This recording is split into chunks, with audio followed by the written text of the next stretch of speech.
另外，咱要来关心的是，台中有一个姓陈的男性，那像是因为用假钱来买毒品，互集团甲押去蒙阿堡甲拍，这规身躯是真侪伤痕，骨头嘛拢锯去。警方是设专案小组来甲侦办，总算伫咧南投来抓到一个姓吴的主嫌，等8人，现场也查到400包的毒品，甲28包的凯他命，全部是移送法办。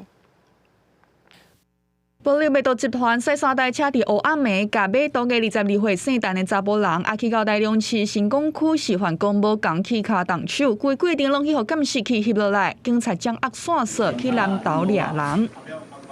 警察，来，这边先收证，手不要卖黑，放着，手机放着。警察调查受害者姓陈的查甫人，去年12月用通讯软体甲卖毒集团买毒，敢若是因为用假钱去互集团成员押去拍，造成身躯侪侪所在受伤。检警成立专案小组侦办，今年7月11摕搜索票甲区票去南投喜地一间民宿，抓23岁姓吴的主嫌等8人，当中靠400包毒品加皮包，28包K粉，也有骨棍仔才证物。将余姓主嫌等8人查缉到案。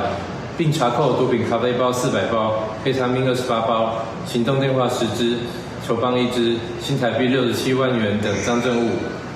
全案循避依组织犯罪防治条例、毒品危害防治条例、伤害、恐吓取财等罪嫌，移送台中地检署侦办。